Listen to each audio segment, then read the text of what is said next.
जनता party के मंत्री सदन में कह रहे हैं कि आईपी गुप्ता और जो प्रदर्शनकारी हैं दोनों गुंडे हैं।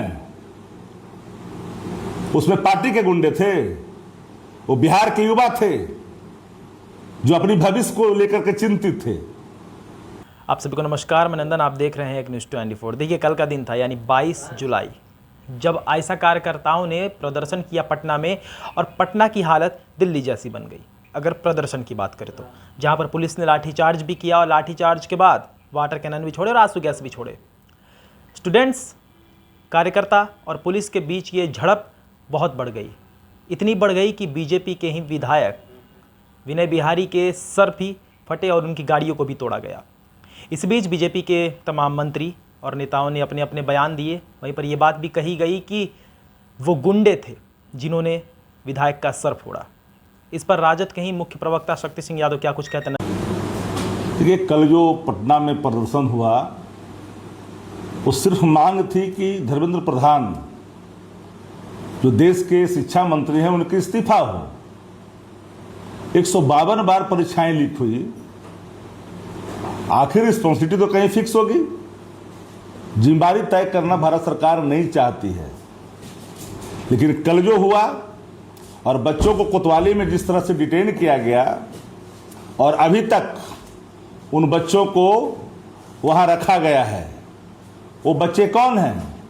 उसमें रिक्शा पुलर भी हैं, उसमें बच्चियां जो इलाज कराने गई थी उसके पास पुर्जा है वह भी है। सबको रिमांड पर लेने की तैयारी है। उसमें 25 से 30 अल्पसंख्यक वर्ग के बच्चे हैं। पूरी संख्या लगभग 50 के आसपास है। सत्ता का बहसीपन इस तरह से नहीं होना चाहिए। लोकतंत्र में धरना और प्रदर्शन उनका अधिकार है, और पूर्ण अधिकार से कोई वंचित नहीं कर सकता। ये डेमोक्रेसी की खूबसूरती है। जनभावना को रखा जाता है सत्याग्रह के मामले, सत्याग्रह के रास्ते। लेकिन सत्ता प्रतिष्ठान अहंकार में जी रही है और चाहती है कि लाठियों के बल पर, गोलियों के बल पर और कानून पुलिस के बल पर हम इनको दबाएं। पर भूले नहीं, डेमोक्रेसी में बात रखने की आज़ादी है। लोगों को आज़ादी आप छीन नहीं सकते। जो कार्रवाइयां की जा रही है वह लोकतंत्र के लिए ठीक नहीं है। इसका असर बांकीपुर के चुनाव में आपको देखने को मिलेगा। वो गरीब हैं, रिक्शा पुलर है, काम करने वाले लोग हैं, वो लोग भी हैं, उनको पकड़ करके रखा गया है। ये ठीक नहीं है शासन के लिए। भारतीय जनता पार्टी के मंत्री सदन में कह रहे हैं कि आईपी गुप्ता और जो प्रदर्शनकारी हैं दोनों गुंडे हैं। उसमें पार्टी के गुंडे थे, वो बिहार के युवा थे जो अपनी भविष्य को लेकर के चिंतित थे। देश के शिक्षा मंत्री के इस्तीफा की मांग कर रहे थे। देश भर में आंदोलन चल रहा है। लोकतंत्र में सत्याग्रह और आंदोलन अधिकार है। इस अधिकार पर कोई पहरा नहीं डाल सकता। लेकिन सदन के अंदर में रामकृपाल यादव जी को किस हैसियत से बोलने का अधिकार इनको मिल गया कि गुंडा रोमाली है, छात्र और युवा आतंकवादी कह रहे हैं। आतंकवादी जब हमला करता है तो साहस नहीं जुटती है, और आतंकवादी कह रहे हैं युवाओं को, छात्रों को। ये गुंडे नहीं हैं, ये बिहार के भविष्य हैं। लोकतंत्र में यही जनता चुनाव जिताती है, और यही जनता चुनाव में फिर बाहर का रास्ता दिखाती है। जिस तरह से बहसीपन का परिचय दिया सत्ता पक्ष के गुंडों ने, ये गुंडा ही है। अगर नहीं सदन स्थगित होता तो अनहोनी होने की खबर आ रही है। अकेले नहीं है आईपी गुप्ता, महागठबंधन के विधायक हैं। भ्रम में नहीं रहना चाहिए। सत्ता पक्ष के विधायक और मंत्री सदन के अंदर में गुंडे और लठै होने का परिचय दिया। जो प्रदर्शनकारी थे, युवा और छात्र थे, उनको लोग गुंडा और मवाली कह रहे हैं।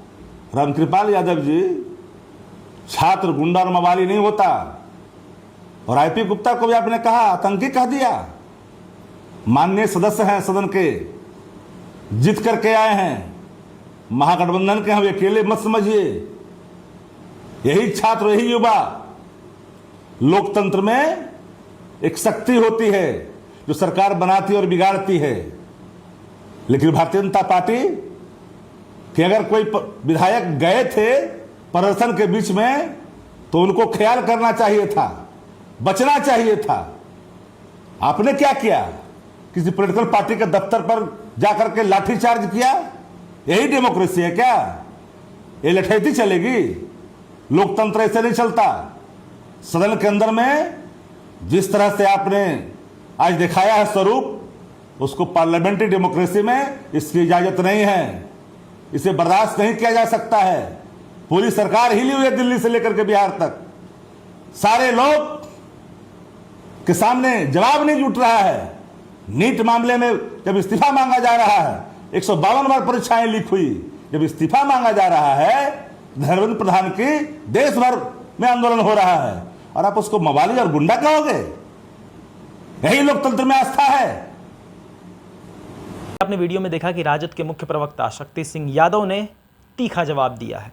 उन्होंने सीधा ये कहा है कि वो गुंडे नहीं थे, वो युवा थे, इस देश के युवा थे, और उन्हें इस तरीके से संबोधित करना गलत है। साथ ही उन्होंने रामकृपाल यादव को यह सलाह भी दी है कि जिन्हें आप गुंडे कह रहे हैं वो गुंडे नहीं बल्कि देश के भविष्य थे, देश के युवा थे। देखिए, माहौल काफ़ी ज़्यादा गर्म है, भले सड़क की बात करें या फिर सदन की बात करें। अब देखना ये दिलचस्प होगा कि दिल्ली हो या पटना हो, क्या ये प्रदर्शन ऐसे ही जारी रहेगा या फिर एक समय आकर ये रुकेगा। ये थी आज की रिपोर्ट। बाकी ऐसे और तमाम खबरों के लिए हमारे साथ बने रहो और देखते रहे न्यूज़ 24। मैं नंदन अपने सहयोगी नीरज के साथ। धन्यवाद।